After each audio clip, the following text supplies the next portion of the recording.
Clippers are very useful to control the dynamics of the signal. They are more aggressive than a compressor, but less aggressive than a limiter, so they are like in between. The way I like to use clippers is to retain the dynamics, increase the perceived loudness of any track. By doing this across multiple tracks on your mix, you can have a more consistent signal. Let's say on drums, for instance, they jump all over the place sometimes, bass guitar, for instance. And if you use clippers, you can have very, very loud commercial mixes that are dynamic, punchy, and that are competing very well with other mixes out there. First, I have the T-Rex clipper here on the drum bus. It has a gain knob. You can change the slope to a more conservative and more aggressive. Let's leave it here in the middle. You have the output to compensate. You can reset the clipper here. You have this LED that it's turning red when the signal is saturating. You can bypass the plugin here. You have the undo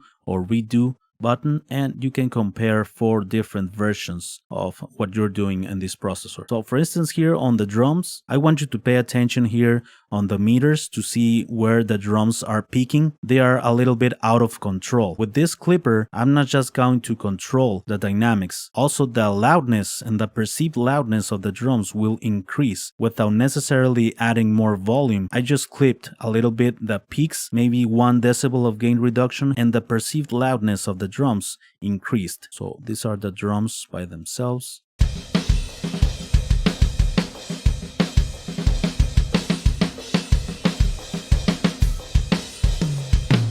Very important, with the output knob, I am level matching the input and output. When I turn off and turn on the plugin, the volume levels are matched. Let's check out the peaks here without the plugin.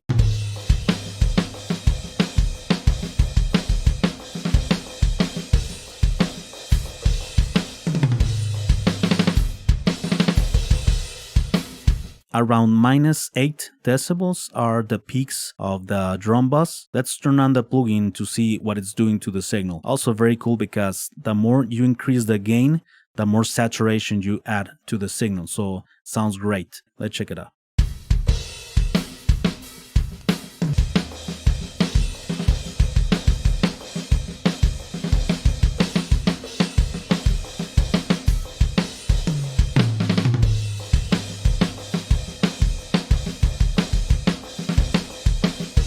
The levels and volume are the same before and after, but notice here where the peaks are at when I engage the plugin.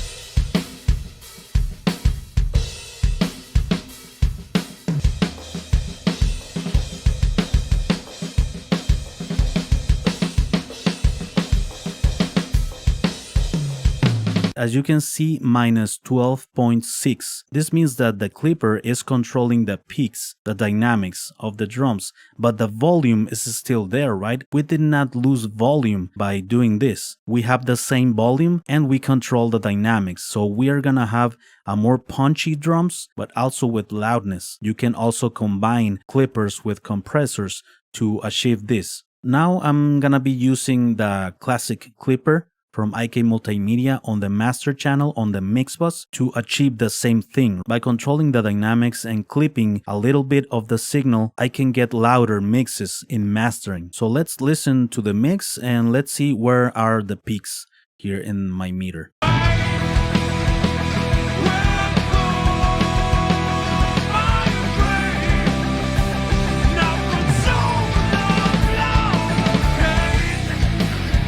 As you see here, -7.6. Now I'm gonna engage the clipper. Use your dream to fade that never ever falls.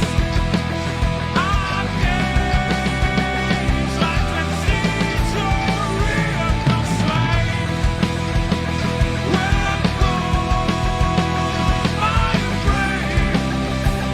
Now console of love, okay? Use your dream to fade that never ever As you see here, when I engage the clipper, the peaks are at minus 9.2, 1 or 2 decibels below. This means that it's controlling the peaks, but I'm not losing volume, I'm not losing loudness, as you can listen when I compare the before and after. Also, I'm just getting like 1 decibel of gain reduction, so it's not a lot of processing. That's why clippers are very useful.